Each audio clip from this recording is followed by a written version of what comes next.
जब हो के हम हाल दिल किसी से कहे, किसी को चाहते रहना कोई खता तो नहीं। मौसीक़ी खे रूह जी ग़िज़ा चयो वेंदो आहे। मौसीक़ी सां रूह खे राहत मिलंदी आहे। हैदराबाद जे सर कवाज़दीन इंस्टीट्यूट ऑफ साइकेट्री में हाणे नफ़्सियाती मरीज़नि जो म्यूज़िक ज़रिए इलाज शुरू कियो वियो आहे, जंहिं लाइ चयो पियो वञे त उन जा तमामु घणा हाकारी असर ॾिसण में अचनि पिया।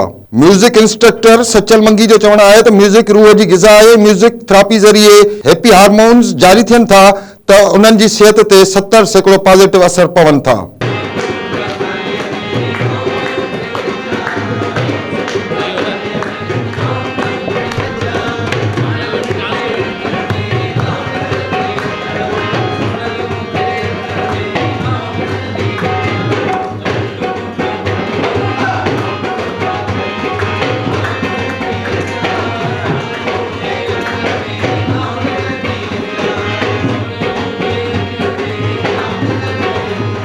मुझो नालो सचल मंगी है ऐं बुनियादी तौर हिकिड़ो गुलूकार आहियां, म्यूज़िक डायरेक्टर आहियां ऐं हिन CJ हॉस्पिटल में म्यूज़िक थेरेपिस्ट आहियां ऐं तक़रीबन 1 साल खां ही प्रोग्राम हिते हले पियो। जॾहिं खां ही हॉस्पिटल आहे तॾहिं खां वक़्तन ब वक़्तन जेको आहे म्यूज़िकल एक्टिविटीज़ कयूं वेंदियूं हिन हॉस्पिटल में। त म्यूज़िक थेरेपी जे हवाले सां मां हिते तव्हांखे ॿुधायां त जॾहिं खां पाण हिते जॉइन कयो आहे CJ हॉस्पिटल में त नवां दग लाड़ा जेके आहिनि म्यूज़िक ज़रिए इलाज करण जा उहे पाण पैदा कया आहिनि या ॻोल्हा कई आहे, रिसर्च कई आहे।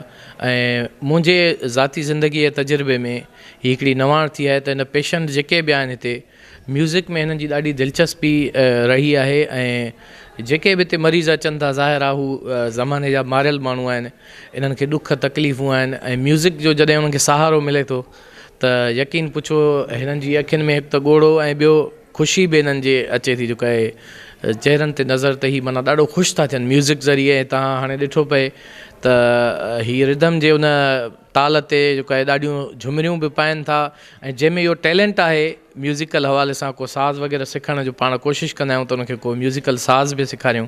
CJ म्यूज़िक स्टूडियो में हफ़्ते में 6 ॾींहं म्यूज़िक जा क्लास हलाया वञनि था, जंहिंसां न सिर्फ़ मरीज़ तमामु घणो ख़ुशि थियनि था, गॾोगॾु उन्हनि जो ज़हनी दबाव घटिजे थो। कैमरामैन एजाज़ कुसो सां गॾु सलीम अला, मेहरान TV न्यूज़, हैदराबाद।